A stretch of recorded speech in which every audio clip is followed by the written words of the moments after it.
welcome to a BS podcast, everyone. Mark is here with me, and we are also hosting a special guest, as we kind of alluded to, I guess it was, in the last podcast. And I'm checking to make sure everything's still working again, because it makes me nervous now. But we have a gentleman that I met through YouTube here today. We're going to be discussing an upcoming event here in the state of Indiana, and we'll probably even give you some details on that. But I'd like to introduce Mike from KNL Firewood. Hi, Bob. Thanks for having me. Hey, no problem. So, Mike, I actually met through YouTube, his YouTube channel, and like I said, I got a little list of questions for you, and if you don't mind, we'll get started there, because I think this will be an easy way to get it started, as we discussed a little bit ago.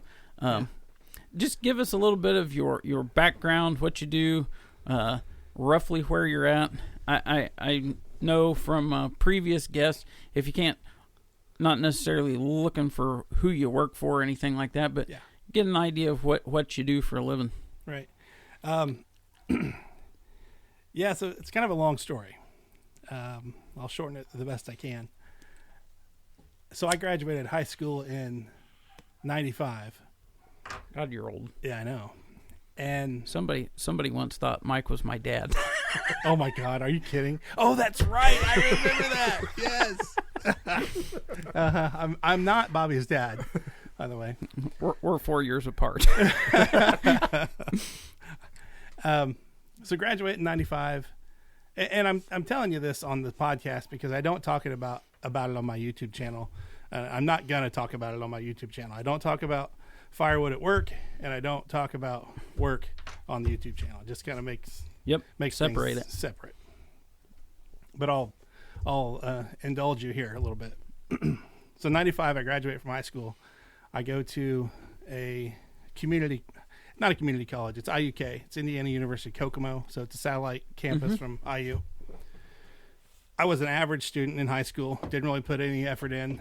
Got to IUK, which is not really like a college campus. It's more of a high school feel. You know your professors. They know you.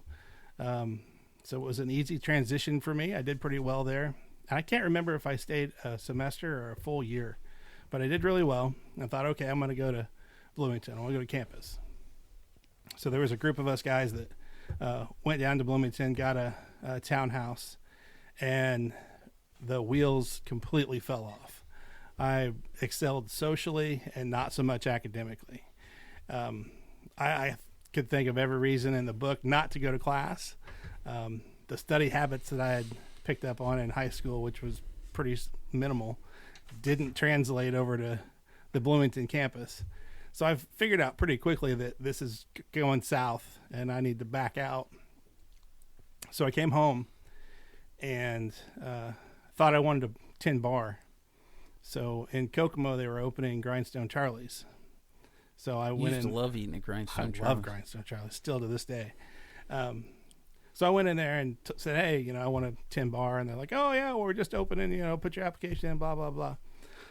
So I put my application in, and they hired me as a waiter, not as a bartender, but with the idea that I was going to eventually tin bar, which was a great experience, actually. And I've told my kids that before they move on to adulthood, I think they need to work in the food industry as a waiter or waitress. You learn to multitask. You get instant feedback on whether you did a good job or not via your tips or what the people say. You learn so many different skills, people skills. It's just a great experience, and I think every kid should do that before they go on to adulthood. Anyway, so I'm at Grindstone Charlie's. They bring in a bartender from wherever their corporate office is. They tin bar for a couple months. And I was like, okay, well, this guy's leaving, so I want to, I want my hat in the ring for the bartender. Like, you need to wait tables a little more. Well, the new guy comes and goes, and I try again, and they're like, nah. So I was like, forget it, I'm out. So at that point, I went back to where I'd worked in the summertime during my high school years, was at a building materials company. And got really comfortable there. I hadn't met Allison yet. One day I looked up from my desk, and I'd been there 15 years. And at that point, I'd met Allison. We got married. We were building a house, and she was pregnant with our first daughter. And when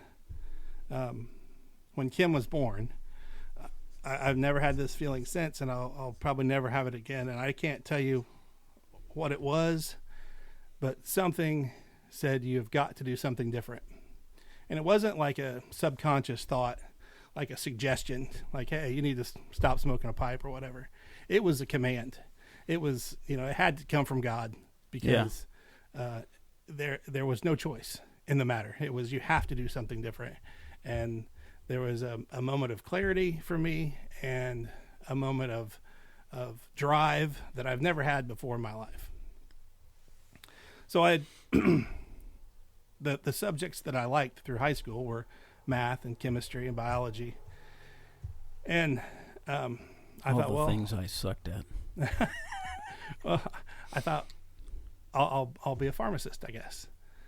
But at this point, I'm 34 years old. I've got a house that's brand newly constructed. I've got a brand new mortgage, a brand new wife. She's just had a baby. How am I going to do this? So I have a cousin, and my wife has two cousins who are pharmacists. So I reach out to them and pitch the idea to them. I'm looking for somebody to tell me this is the dumbest thing in the world. Don't do it. But they're all super supportive. They say, "Oh yeah, go for it." I was like, "Dang it! All right. Well, I'll reach out to Purdue. That's who'll tell me no. I'll reach out to them. Top 5 pharmacy school in the nation just about every year." So I reach out to Purdue and say, "Hey, I'm 34. Here's what I got going on. I know I'm late to the game. I'm kicking this idea around. What do you think?" And I'm expecting one of two things: either no email return, or them to say, "Yeah, you're right. You're too old. This is a young man's game. Thanks for thinking of us, but no thanks." Completely opposite response. They say, people change careers all the time.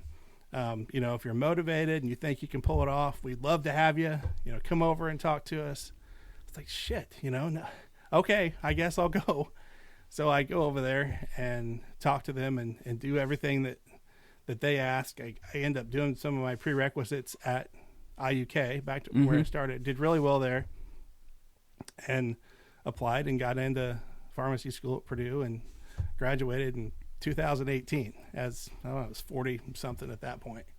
So I see, and I didn't realize that you had only been doing the pharmacy thing that long. Yeah. Because I told Mark last week that, we were having a drug dealer on. Yeah, right. So all my YouTube buddies, that's what they say. That I have a drug dealer friend, and the place I work is right on the corner. So I sell drugs on the corner.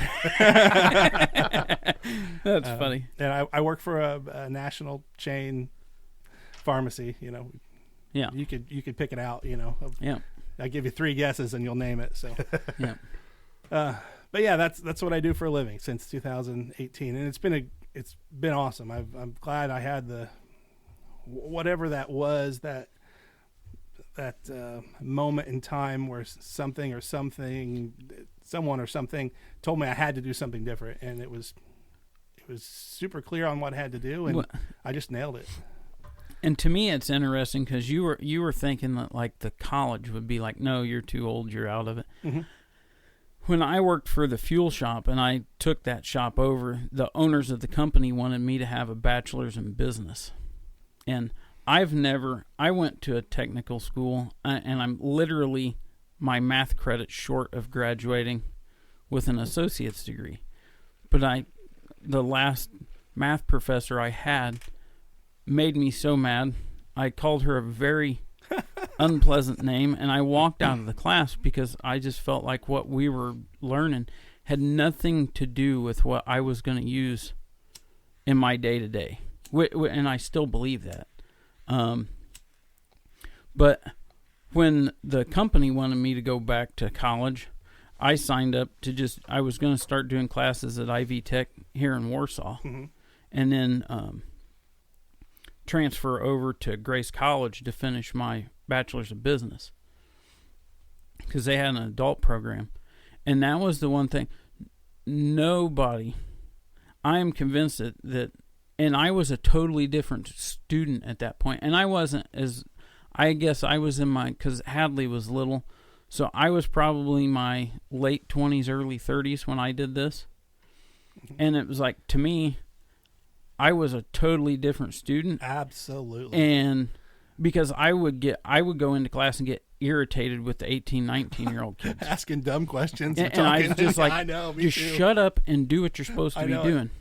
And so I think, honestly, I think most colleges would prefer to have those people in their 30s show up for two reasons. They're going to do what they're supposed to, and they're either going to go for a semester and bail out. College ain't out any nothing, and they got a semester's worth of money out of you. Yeah. Or you're going to ride this dude out to the end. Yeah. And they know you probably have money. Yeah, or access to it. Yeah, exactly. Yeah. So it's like, I think that's a big difference in it. And my daughter just did the same thing. So she went through a semester at Manchester, and then she was like, this is not for me. Did she go to Manchester Pharmacy School? No, she was going through their nursing program. Okay. But she was like, and in all honesty, it was the not to be political, but it was the liberal teachers that my daughter was like, this stuff has nothing to do with what I'm going to college for. That's too bad. So she just quit, went and got a full-time job, and she's doing really good. And how old is she? 19. Yeah, so she's where I was at 19, you know. Yep. When she's 35, and that's why she might change. I was like, well, and that's what she told me. She was like, I've already looked. She says, I can go and get my RN at Ivy Tech for one semester at Manchester cost. Oh, yeah. And she says, and I'll be done in 2 years if I decide that that's really what I want to do. Yeah, for sure. So, yeah, that's a good thing. But no, that's interesting because I love that story. Because you're telling that you are seriously telling the story I'm going through in life right now. Really? Like not going back to college, but a career change, and that is this. I was kind of dumbfounded, like, holy crap! Are you talking to me? Did Bobby put you up to this? Because no, that's like I'm getting ready to leave a real stable career to kind of follow my dream and what I want to do, because I don't feel every day like I'm where I should be, and I'm not going to sidetrack us on that, but that's a really cool story. I'm happy I heard that. Yeah, man. It made waking up this really worth it. Yeah, I mean, I don't know if you've had, God tapping you on the shoulder or whatever it was, if somebody's bugging you and prodding you about it, even if you think it's your subconscious, man, it's worth following at least for a minute. Yeah. See. You're right. Absolutely. Yeah, and to me it was interesting because I just thought you'd always been a pharmacist. Yeah. Way to know your friends, Bob. To be fair, he's always. To be fair, you guys really aren't friends. We are friends. No. We are friends. He's always wearing a pair of khaki Dockers, so I just assumed he'd always been a pharmacist. Yeah. Are you kidding me? I have to wear my khakis now because I get made fun of all the time.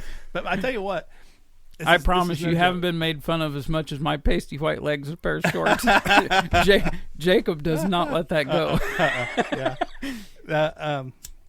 Go buy a pair of nice Dockers. You're going to spend the same amount of money you will with a pair of jeans, and it feels like you have pajamas on. I swear.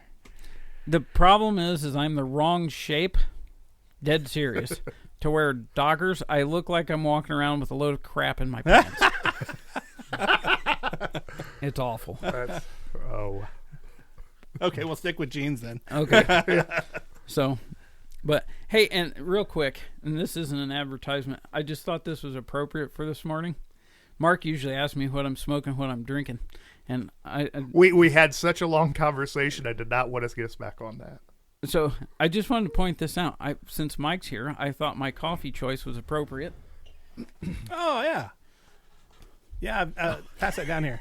I am smoking Black Rifle. No, you're not chain- smoking. You're not smoking this. I'm drinking. Yeah. He might be I might smoking be. it. Who knows? Oh, it's not even open. I'm smoking. Yeah, it Yeah, is. Okay. I'm smoking Saint Espresso, so it's kind of like coffee too. Yeah.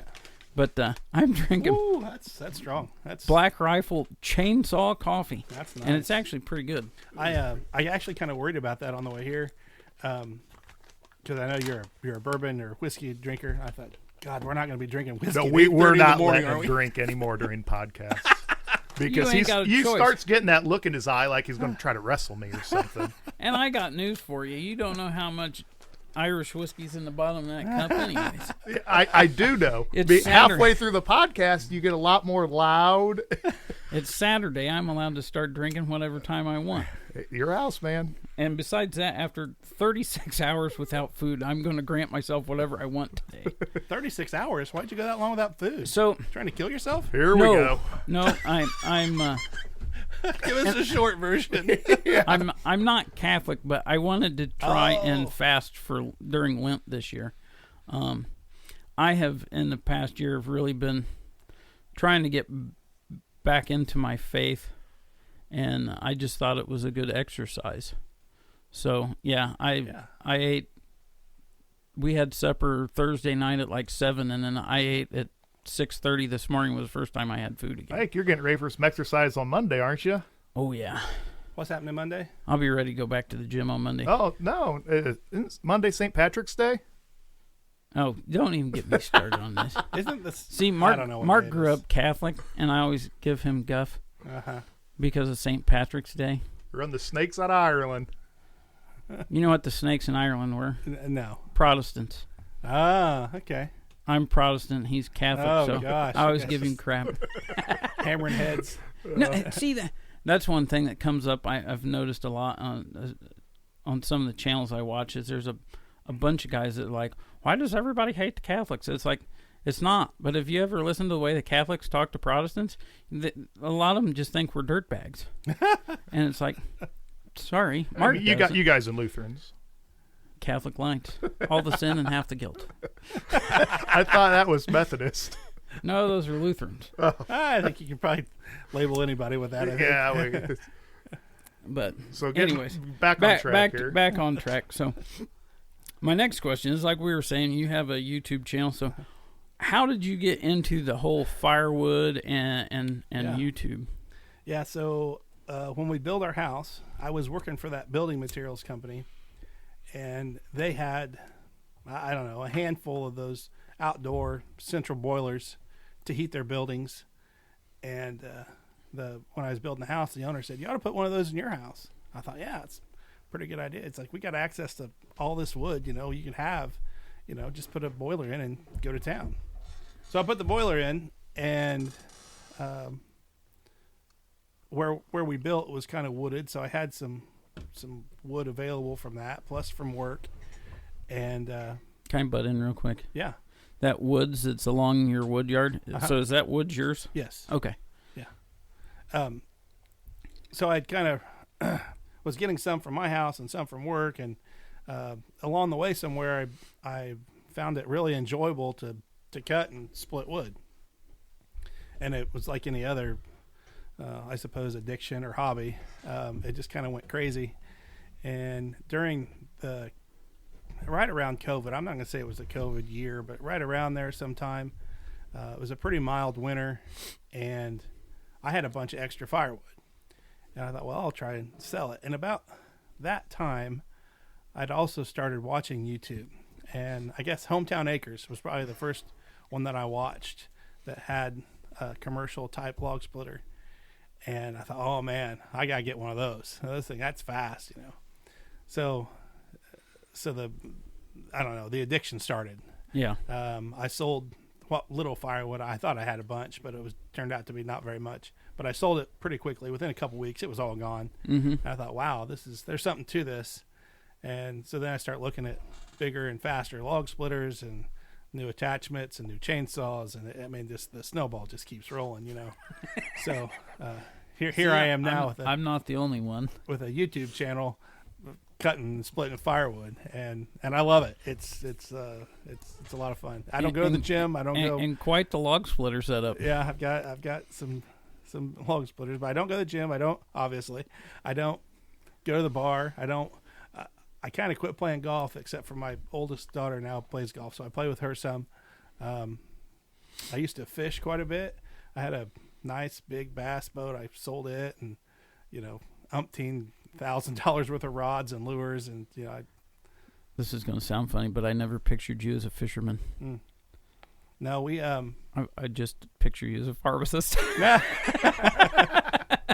So, and I still am in the guns there for a while, buying guns, and I've got a range at the house, and so I don't know, but I've kind of quit doing that since the firewood came along. So I don't know, it's just kind of consumed me, I suppose. We still heat with wood at the house, so that's nice. It kind of feels like free wood or free heat, right? I'm producing it, plus we're selling some, plus we're doing the YouTube thing. And I don't know. So Mark has a boiler, and that's where all my junk goes. Oh, okay. All right. Good. And he doesn't care as long as it burns. What kind do you have? Woodmaster. Oh yeah, it's a good one. Yeah. Yeah. Oh no, there's been 1 year in my life that we've not had wood heat since I was born, and that was like the first year we moved into our lake house. Okay. We put a Dutch West in, Which the following year. Beautiful stove. Yeah. I remember that. Yeah. But yeah, Our house is like 72 degrees right now. And so do you heat your house in like a barn or anything, or just I the heat house? my house, my barn, the hot water in my barn, the hot water in my house. Yep, so I'm with you. Yeah. It's I don't know. I just couldn't pay gas company anymore. Yeah. And you're burning year round now, right? Yeah, we burn year round. Okay. Yeah, we could not have hot water. You what? We couldn't have hot water without the heat. Okay. Well, sorry, I get away from the microphone. Yeah, I do. Sorry, Yeah. I'm hand signaling here because I couldn't hear No, Mark. that's fine. And someday, when the basement gets done, the idea is to move this into the basement. Uh-huh. So we have a little more setup. Can you smoke in the basement? I can smoke a pipe in the basement. Okay, that's okay. My agreement with the missus is no cigars and no English blends, because my wife does not like the smell of Latakia. Uh-huh. So and I'm good with that. Yeah. Give and take, man. Give and take. Yep. And I told her, like, I'll smoke in the basement now, but generally I only smoke stuff I know she likes the smell of. Right.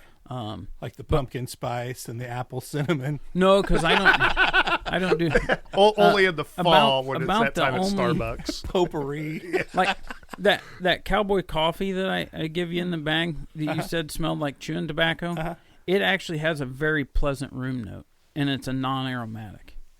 A lot of folks, I've heard several people say that they thought it was topped or something, and I'm not sure that it is, but like that, she likes the smell of that. But the other thing is, when we finish the basement, I'm going to put a rabbit air filtration system in the basement too. Yeah. So, but let's see. So you kind of said that you started your YouTube channel around COVID time. Is that right? Yep. And I started KNL Firewood. It's K is for my daughter Kim, and L is for my other daughter Lily. So KNL.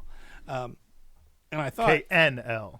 Well, it's the letters KNL. Okay. So kind of the hillbilly version. Yeah. Kim and Trucks Lily. with the Z. Yeah. So I thought, if I could start this little business and maybe attach YouTube to it and put their initials with it, they'd think it would be cool. Maybe get them out of the house and off the iPad. Yep. Which worked for about 42 seconds. And then it was the shiny new toy that wore off pretty quickly. I know that feeling. Yeah. And it's just me now. However, Say your wife comes out and helps every now and then. she does, and the kids have been better at it as they have gotten older. We're actually trying to pay for a class trip of Kim's through the firewood money, so she's helping a little bit there. I'm trying to get her to understand how to. Where's the class trip? France. Cool. Oh. Yeah. We did like a 10-day trip or longer. I think it's just 7. I think. Okay. I don't know exactly. Because we did. We sent Hadley on one, Yeah. And it was Ireland and England. Oh, that's cool. And I think it was 10 days because they were like 5 days in Ireland and 5 days in the UK. So sweet. And what a great experience. Yes. They may never have that opportunity again. No, and it was a lot of money, but I've told a lot of people when they've looked at us and they're like kind of shocked that we sent Hadley on a trip like that. I was like, it sounds like a lot of money, but go and look, see how much it cost you. Yeah, not doing one of these school trips. It would have been double. Oh yeah, easy. And it was like I basically paid for the trip, and then I don't remember. They only told them they needed like a couple $100 spending money, and I think we wound up giving Hadley like around $500 to take. And I didn't give it to her all at once, because her account is linked to mine. Her checking account is linked to my checking account. So I says, here's this much in cash. And I says, when you get over there, I was like, if you need more money, I'll send you more money. Mm-hmm. And so that's what we wound up doing. That one, because I was worried about her carrying a whole bunch of cash on her. Yeah. She was, 16 at the time. Yeah. So, but, yeah. No, that's cool. I'm glad. Let's see. And then Lily, she's expressed a little bit of interest in working in the wood yard this summer, as long as she can drive the tractor and it's sunny enough for her to get a suntan. So I might get her out there a few times. Well, and I think that's good, and especially, and I'm not saying you got to do this, and hopefully your kids don't hear what I say. So, but if you can do that, and they can make a little off of some of the work they're doing, because that's before Hadley was old enough to work. She was wanting stuff, and I told her, I was like, I'm not just gonna hand you money because you'll never respect it. I was like, but if you want to do stuff, because we own a little bit of property. There's quite a bit of mowing and stuff around here to do. So I told her if she would mow, I said, I'll pay you. I was like, now, I'm not saying you can screw around, but I'll pay you $10 an hour to mow. Because I know here, the first time you mow on the zero turn, it'll probably take you 2.5 hours.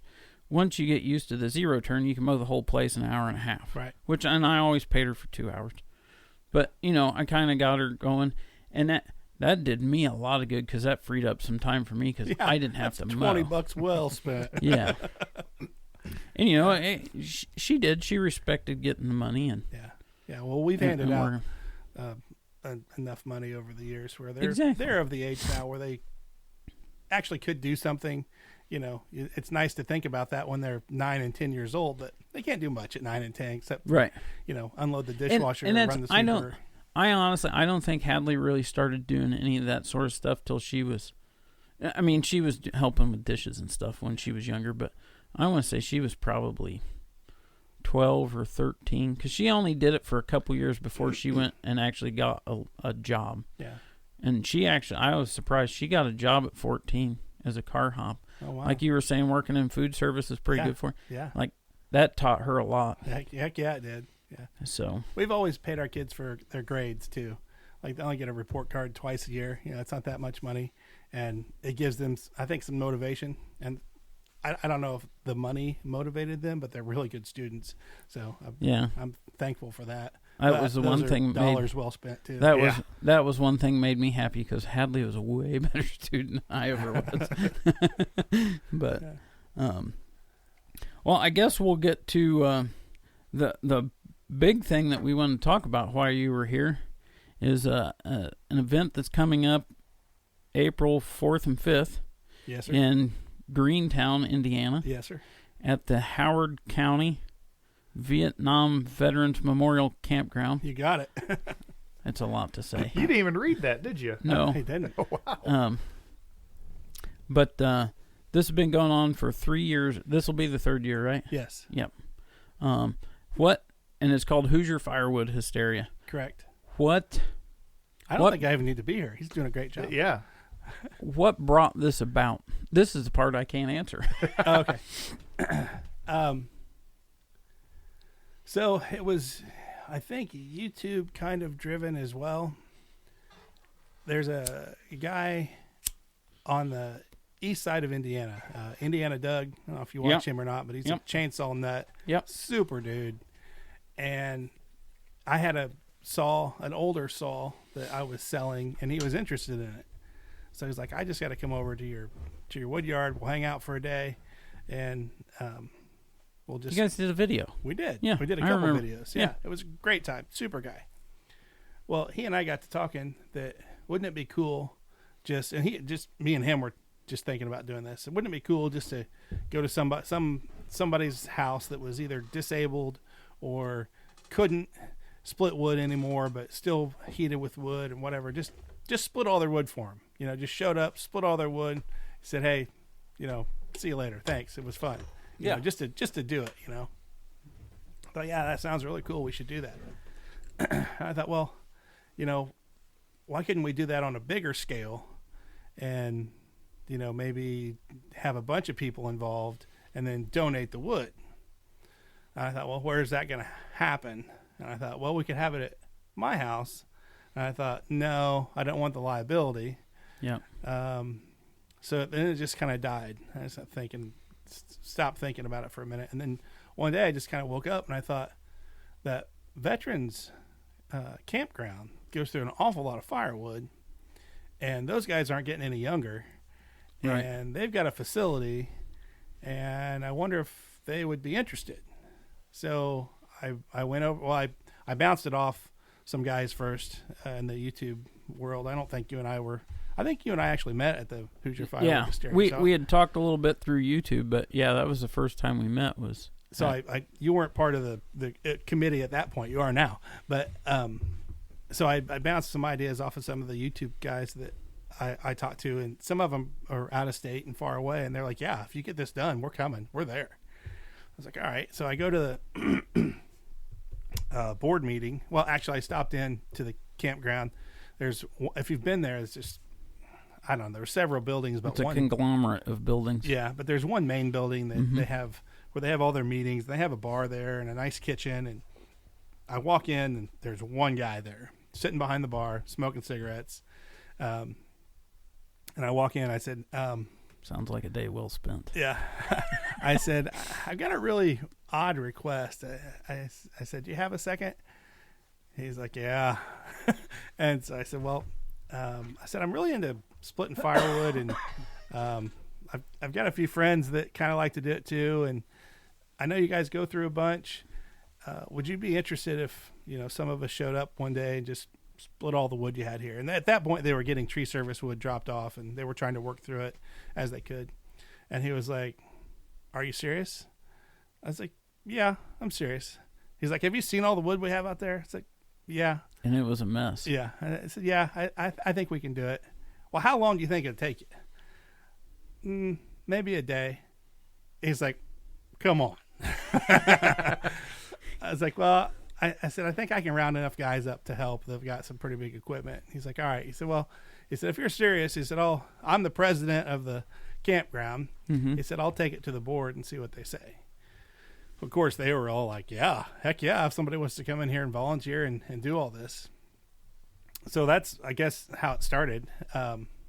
They said, "Go for it."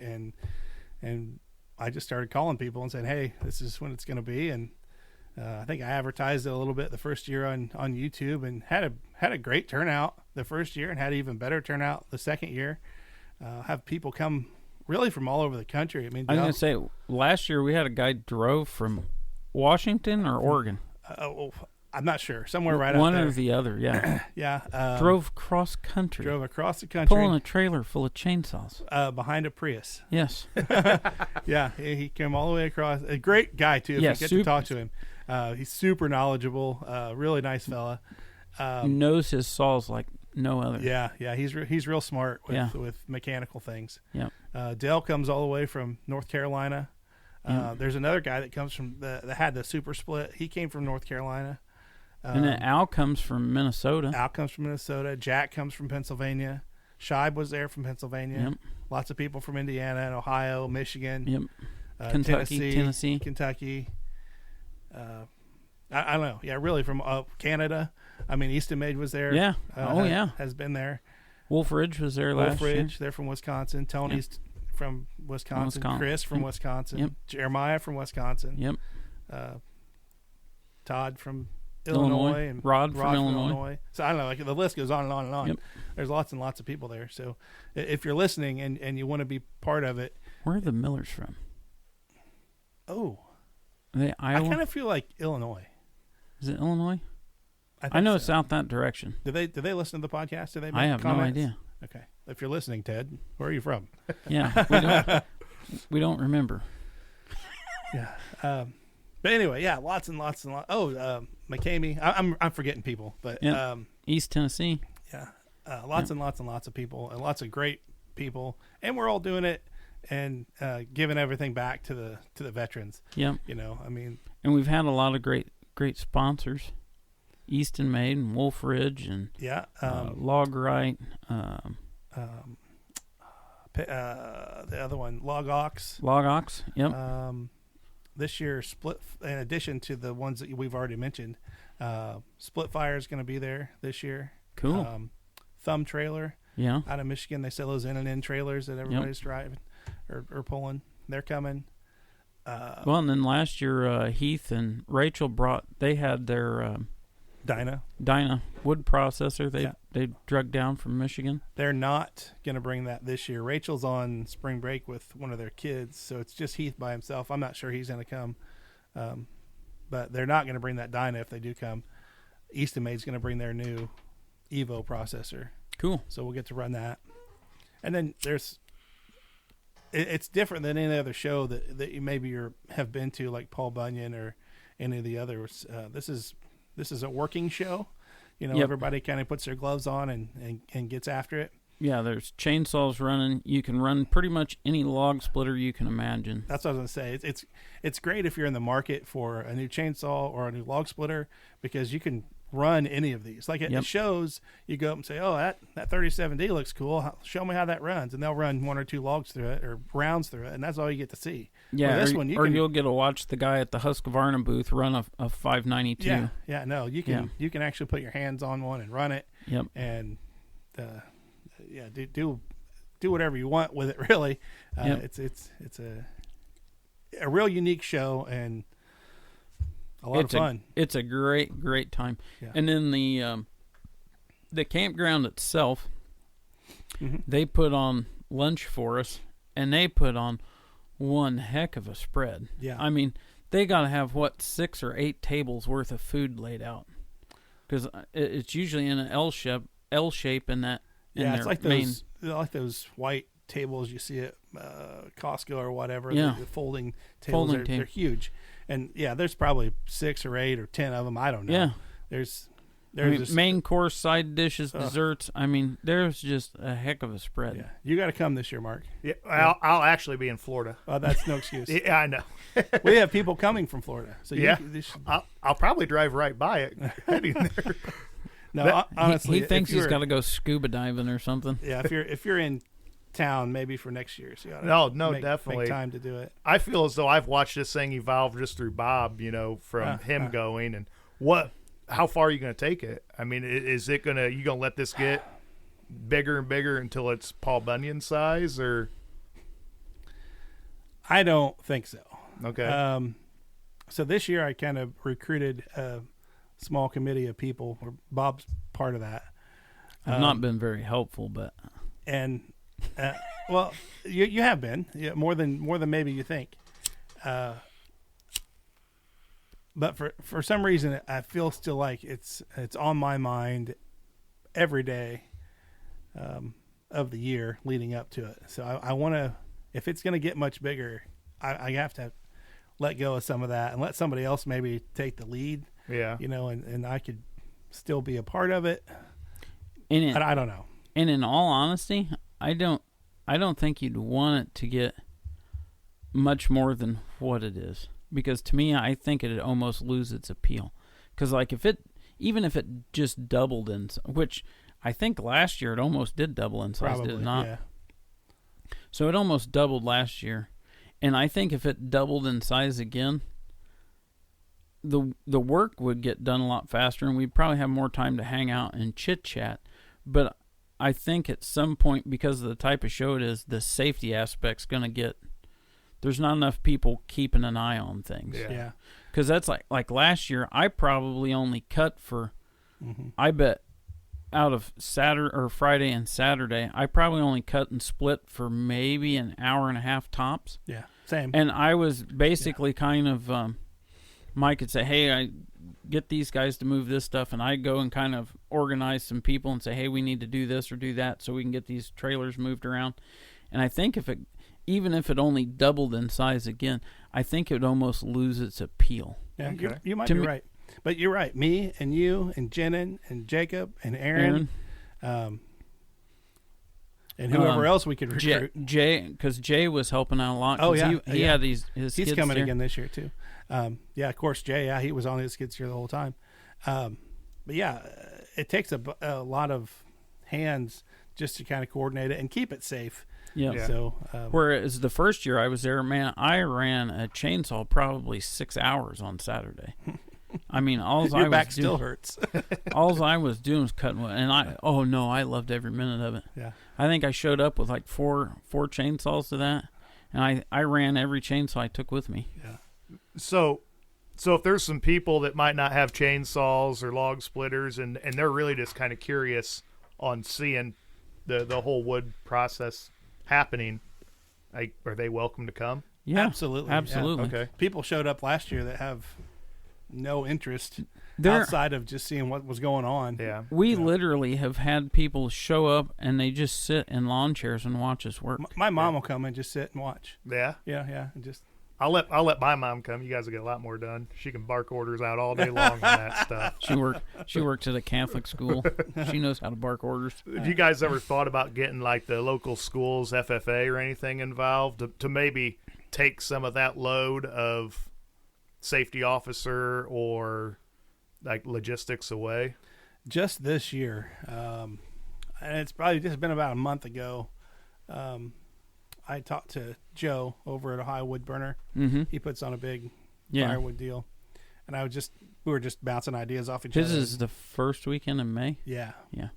I'll be in Chicago. And he said that he's done that actually. He's reached out to the high school and FFA and Boy Scouts and Girl Scouts, and he's actually reached out to his local government office to get some maybe people from that office to come out and help, and the highway department, and whatever, whoever he can get to help him, he has. Which that's something and I they haven't have a done. pretty big. I mean, because it's at a fairgrounds this Yeah, year. it is. I mean, he's moved it into something that started out in his wood yard last year or 2 years ago. 2 years ago. I 2 think years I think he had it for 2 years at his wood yard. Yep. Yeah, because it started out as a grand opening for his new wood yard. Yeah, right. You're right. Yep. So to answer your question, I just recently have thought about something like that, but I'd have to get this behind me. It's a month away, so I'll get this behind me and then kind of reflect on maybe what I need to do for next year, what we need to do for next year. Yeah, and it sounds like you guys have a pretty good group, and it's Bob and I have done a lot with local fairs, truck pulls, and you never know. It's I think Bob was the one that says that get involved, volunteering with that stuff, and you never know that little old lady who directs trucks coming into the pits or how much you need that. And just like in your case. So if you're listening and you want to volunteer, definitely. Yeah, for sure. Reach out to me or Bob or something. Yep. Yeah. But in that spirit, you guys can't see this because it's a podcast, but you are the first two recipients of this year's Oh boy, Hoosier Firewood Hysteria stickers. Oh boy, I got two of them. Wow. No, one's for Bob. It's funny. Mark was just that glass that's laying up there on the shelf. All the stickers that I have collected because I wanted to put them someplace because like in the past, I have a safe up in the shop. And my refrigerator that's up in the main shop, I've always in the past put my stickers all over that. And all the firewood channels and stuff I've met through YouTube, I didn't want to just put them on that stuff. I want to put them someplace. And I finally figured out where I was going to do that, and I just haven't got it done. So all the stickers I've collected like the last 2 years are all laying up there. Well, add that one to your. Will do. Yeah. They're actually so going to. It's an event on Facebook. Yeah. Just had to look that up. Yeah. That's a guy. He's actually in Canada who has put that page up. So, Yeah. Yeah. And he reached out to me. And I was like, man, I don't have any idea how to do that, but if you want to, go ahead. He's like, all right, I'll do it. and anybody that's interested in going, because like I said, we're just shy of a month out, April 4th and 5th. The 4th is kind of a setup day, and it's really, we kind of get stuff organized for Saturday, correct? Correct. Yeah, I'll run you through that a little bit. Okay. I'm going to show up about 10 o'clock on Friday, and people with big equipment I'm hoping are coming in on Friday. Easton Made, Wolf Ridge. If you're pulling a splitter, or you're bringing a skid steer, or whatever you've got, feel free to come on Friday. We'll get you set up. We'll get kind of the layout of the land where everybody is going to be set up for Saturday, where it's going to be the safest and makes the most sense. And that usually takes a few hours. And then traditionally, we've just all kind of hung out there at the end and thrown money in a hat and got pizza from a local pizza joint. But this year I've got a friend who's going to kind of cater it for us. Mm-hmm. So I was going to have some food there Friday. So we're just going to do a donation for that food, and whatever proceeds we make past whatever it costs me for the pork, we're going to donate to the campground in Bill Obermeyer's memory. He's a guy from Cincinnati. That me and Bill last year, we were helping veterans move mattresses in campers. Yeah, he is a guy that actually the very first year that we had it, so 2023, I'm there at 10 o'clock or whatever. I don't really know anybody unless you have a YouTube channel and I've seen your face before. I don't know any of the viewers at this point, right? So this guy pulls in with a trailer, and he's got a four-wheeler and a splitter on his trailer, and he walks up to me and he says, "Hey, Mike, how you doing?" I was like, "Hey, how you doing, buddy?" Because I know who he is. And he's like, "Hey, I'm Obi. I'm Bill Obermeyer." I was like, "Oh, Bill," So he was the first guy there in 23. He was probably the first guy there in 2024. Super excited to be part of it, and super helpful. Great guy. And yeah, he probably one of year. the best known names in the firewood community on YouTube was Obi. Without a YouTube channel. Yeah, and he had no YouTube channel. Yeah. But like he watched everybody's videos and commented and never had a bad thing to say. Nope. It was always real positive. We'll miss him for sure. Yeah, absolutely. In any event, we're going to hopefully donate some money back to the campground in his name. Thought that'd be nice. For him. So that'll be Friday. And then y'all can go to your hotels or whatever Friday night, get a good night's sleep, and then Saturday morning we'll try to get started around 9, and then we'll have lunch. I think they're shooting for around 2 o'clock for lunch. So okay. If we get started at 9 or 10, we'll work for a few hours, go feed our face, and come back and hopefully finish up. Yep. I think with the wood that we've got over there and some of the equipment we've got coming, I'm hoping that the splitting will be done even faster this year. I think the very first year we did it, I think it took us 12 hours. Last year, I think it took us 8 hours. This year is hopefully going to take us 6 hours. I'm kind of hoping that, which would be great. 6 hours of fun time. And I'm planning to bring the tractor again. Okay, good. As long as I get pinion bearings put in my truck. Well, I'll have. If not, I'll steal Mark's truck while he's in Florida. There you go. He's not going to be using it. He's going to Florida. Oh, oops. Well, drop my tractor off on the way. So yeah, I got to get pinion bearings put in the truck. Which the whole reason I missed Bunyan last year was because me and Mark got up Saturday morning and had to go pick up a rear end for my truck because the ring gear had come apart in it. Were you on your way to Bunyan? No. Okay. This happened literally like the weekend before Bunyan. All right. And I'd spent all week hunting for a rear end, and I finally found one because mine apparently has a weird ratio for those trucks.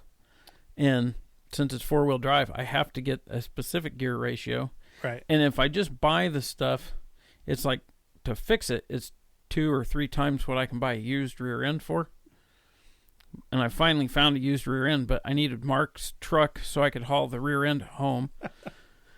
So we got up Saturday and drove and tore a rear end out of a truck, drug it home, and then I put a rear end in my truck Paul Bunyan weekend. And then I made it through the winter, and the pinion bearings in the used rear end went out. So, bummer. Yeah, it's just part of it. Yeah. That's the life of a mechanic. Your crap's always broke. But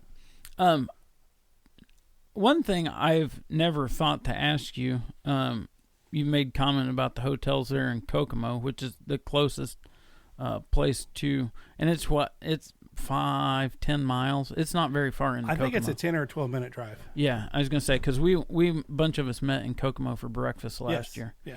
Because I stayed at the campground last year. I'll probably stay in a hotel this year. But right there where we had breakfast. Yep. All those hotels are like right there in that parking lot. Yep. They're all right there together. So if you're if you get a hotel in Kokomo, you're within 15 minutes of the campground. Easy. Yeah. Easy. Yep. So, so let me touch on one other thing before we get off this. If you go to our website, knlfirewood.com. That's where I was getting ready to go. There's a list of hotels there that are real close, are the closest ones. And they probably range in dollars from cheap to expensive. You pick whatever one you like. I'm not personally recommending any of them because I've not stayed at any of them, but I would have my picks if I were staying in Kokomo. But there's also a sign-up sheet, electronic sign-up sheet on our website. If you go to the events tab, and then the first link in that events tab is a sign-up form. Click on that for me, sign up, tell me you're coming, and there's also a place there to say if you're bringing any equipment. So that tells me who's coming and what equipment you're bringing, and that'll also tell me how much food we need to make on Friday and Saturday. So please sign up. And that's also kind of the event waiver, is it not? It's not. Okay. They have waivers there that we'll probably have to sign Saturday morning. Yep. Just insurance reasons. Yeah, I just couldn't remember what that was last year. Because I remember the first year we didn't have a sign-up sheet pre the event. Mm-hmm. And then we just did something that morning, but I couldn't remember exactly what we did last year. That's actually a pretty good idea. I should probably incorporate that to the sign-up sheet. Yeah, because then it could be... then you could just print it out and give it to the campground, I would think. But you'd have to electronically sign it. So that's something else I'd have to work on. I need something to show me how to do that. Trust me, I understand completely. Yeah. You should have seen me trying to get a podcast on Apple Podcast. My kid wound up doing most of it. It was ridiculous. But, no, I know I am really looking forward to it. Hoosier Firewood Hysteria is one of those events now is I just know I'm going to go. It's I just have a lot of fun, and it's great hanging out with everybody that's there, because that was that was the first time I met you, Jenin from 765 guys, Tony from Tony's Cool Tools, and Chris from In the Wood Yard. And that's Chris is the person. I was actually home with COVID, and that was when I first started. I never even thought to look for firewood on YouTube. Isn't that crazy? And I wasn't even looking for it. I somehow ran across Chris's channel looking for something else. And I bet for like 2 days I watched videos that Chris had. Well, I don't know if Mark's ever watched. Chris puts out a video every day. Really? Yeah, because how do you have the creativity to put out a video every day? He just videotapes what he's doing out in the wood yard, and then there's some days he probably makes 3-4 videos in a day. Yeah, he'll make more than one video in a day. Okay. And then release it over a week. Yeah. Yep. But because he owned his own business plus had the firewood business, so and when he started out, his firewood business was in the ground behind his regular business. Okay. So he just went to the same place every day, and if he wasn't doing anything up there, he went out back and made firewood. So right. But yeah, he was the one that got me watching. Probably me too. Probably all of us really got us. Yeah. Like I said, the first one I ever saw was Hometown Acres, but I'm sure he was right there too. Yeah. The first ones. But yeah, so I mean, met a bunch of them guys, and then I really started watching like Jacob from Twin City Firewood and Brandon McCamey Farm and Firewood, watching their channels. And last year when those two guys showed up, that was just the coolest thing ever. Yeah.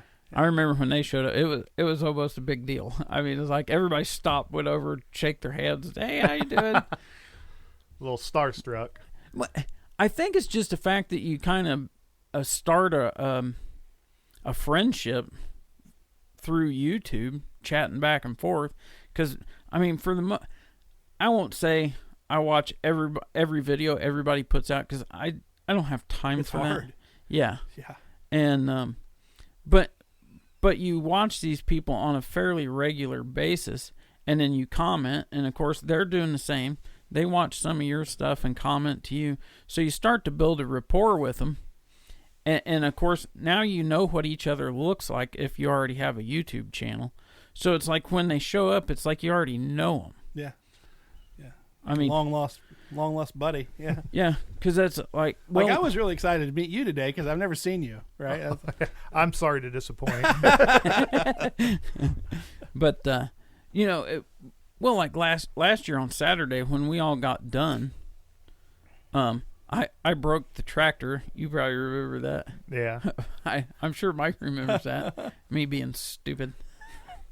But I had to run into town and buy some hydraulic oil so I could get the tractor loaded back on the trailer. And when I got back, like, everybody was sitting out behind vehicles or up by the bar at the campground. And everybody was just kind of, these groups were just all kind of hanging out together and chatting. And it was really amazing just to kind of see that. And Friday night, last year, when the Easton Maid bought pizza, I think last year. Yeah. And Chris Wolf bought beer from the bar. Yeah. So everybody was just kind of hanging out, having a beer and eating some pizza and, you know, visiting, getting to know one another. And it was just, that's part of the fun. Yeah. The camaraderie part of it. Yeah. Yep. And we were done way earlier last year than we were the first year. Because the first year we worked basically till almost dark before when we were finishing up. And everybody was pretty spent. Yeah. Now, last year we were done by what? 4:30, 5 o'clock. I honestly don't know what time we stopped, but I know it was much earlier because we had time to. Yeah, because we had everything cleaned up. Yep, and we all hung out at the campground for I don't know how long, and then there was a whole slew of us in a couple different groups all went into Kokomo for supper. Did you go out to dinner? Yeah. Yeah, the groups that I saw that went out to dinner were pretty hammered. Yeah, we didn't get nowhere near that because I wound up going back to the campground. I hooked onto the trailer and drove home. Oh, really? Yeah, okay. I think I left the campground like 11:30. Okay. Yeah. Yeah, because originally I was going to stay, and I thought there was a storm coming in Saturday night into early Sunday morning, and I thought, screw this, I'm going home before it gets too bad. Yeah. And when it was just starting to rain when I was unloading saws, I didn't unload the tractor or anything, but I got the saws and fuel out of the bed of my truck just as it started raining here. So. Yeah, if I remember right, too, it was a duck dounder because there was a couple guys that were tent camping that have said this year that they're not doing that anymore. They're going to stay at the hotel. Yeah. I'm probably going to get a hotel room for Friday night. Yeah. I probably ought to call and make a reservation just in case. Really, you should, because I think last year, and we're doing it a month early this year, but last year they had a bunch of travel baseball in town that took up a bunch of hotels, so you might want to get on that. Worst comes to worst, I'll sleep in your barn. That's fine, too. But, well, good. I think that covers.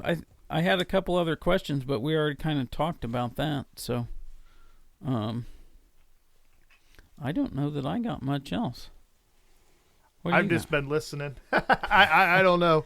I'll be honest. Mark. You talking about getting into being a pharmacist, that really it threw me off my game. I'm just like, this guy's talking to me. So I appreciate it. No, this is great. This is the best podcast we did. I haven't said anything. So I like you it. asked some questions, so you held up your end of the bargain. Okay. Thank you. Thank you, Massa. Well, thanks for the pipe lesson too, and the all the goodies here. No problem. This is fun. I'll have to say that I do enjoy that more than I enjoy the other ones. You could tell them the truth. You're not a 90-year-old man. And I'll be the first one to admit, it's probably not for everybody. Mm-hmm. But I also know that if you have some different stuff, it can change your outlook on it. Another thing is too, and you'll hear a lot of guys that have been around pipes and pipe tobacco a lot longer than me. Pipe tobaccos that you don't, you try them fresh out of the tin, and it's like, I'm not sure I'm going to like that, or don't know that I care for it. The stuff that's in this jar, when I opened this up fresh, I did not care for it. A year later, it's pretty good. So does it age like wine? So this is a Virginia Burley mix. This is Cornell and Deal's Briar Fox. And Virginia's age well because of the sugar content in them. Huh. And to me, this is even just a year on it, it's a little smoother, not quite as... the Virginias in it aren't as sharp as they were. And this is considered a pretty mild blend with the Burleys in it. But I really, when I first opened it, I really didn't care for it. And I stuck it in a jar, and I've been smoking it this week. And now to me it's not like what I remembered is not what I experienced when I was smoking it this week.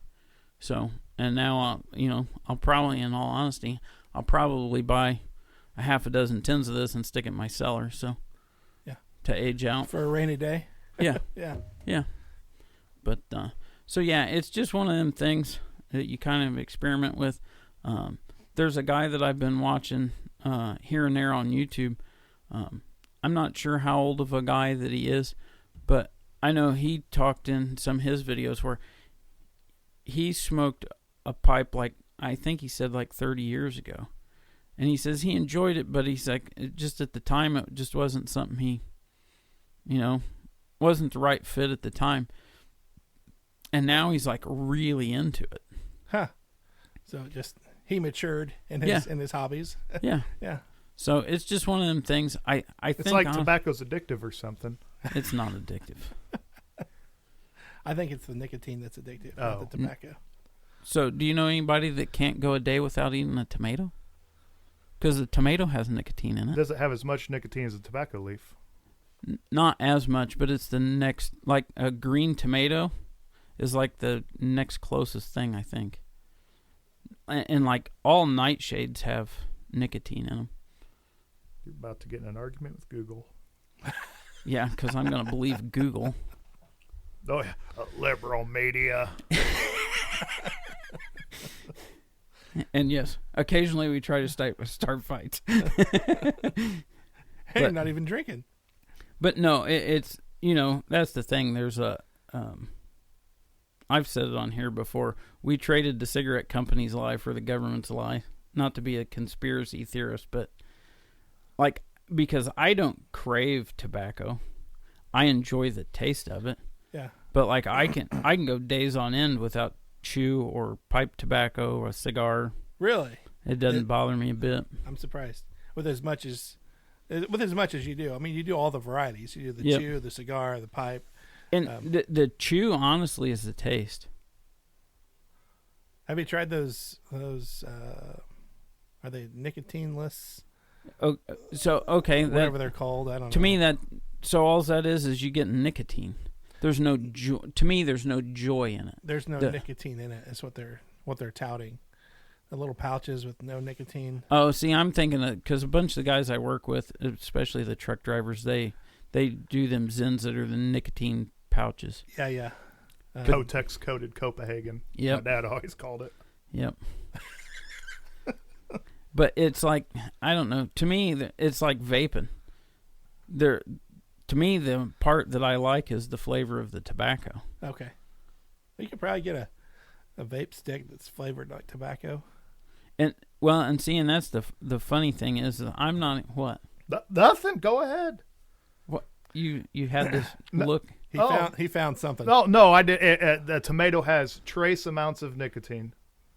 I can't get a number, and I'm not going to look into it that much because I don't care. That's the part I've always had trouble too. But if you get to digging, there's been a lot of stuff that shows, and even nicotine being beneficial to your cognitive function, and that's great. Yeah, good job. Thanks. Keep it up. Yeah. All right, let's wrap this up. Wrap it up. All right. Well, we appreciate everybody listening. Mike, we thank you for coming and chatting with us. Definitely, yes. Thank you for that story. Yeah. I'm ready to rush home and tell my wife, like, I'm quitting Monday. Monday, I'm going into work and quitting. But just as long as if it falls apart, you can't be calling me like, "Hey, man, your story was BS." This is all on you, brother. So I got 2 houses and 2 kids. So if this falls apart, like, we're moving in. Okay. How long of a drive was it for you? Long drive, hour and a half. That's not a long drive. Well, it's for me. Oh, for Pete's sake. It takes me an hour to get anywhere. Yeah. Well, we'll talk about that off air, but I came through some there's got to be a better way home than how I got here. I bet he went through Packerton. I did. I wasn't going to mention any town, but I certainly did. The only thing in Packerton's a landfill. I was pretty scared at that 4-way stop. I was like, I'm pretty country, but I feel out of of place. Did you get a pop from the famous pop machine? No. That pop machine's famous. I'm serious. All right. Well, maybe I'll have to on the way home. All right. We appreciate everybody listening. Again, Mike, we thank you for coming and hanging out with us. You bet. We hope to see some of you folks at the 2025 Hoosier Firewood Hysteria in Greentown, Indiana. And until the next time, take care.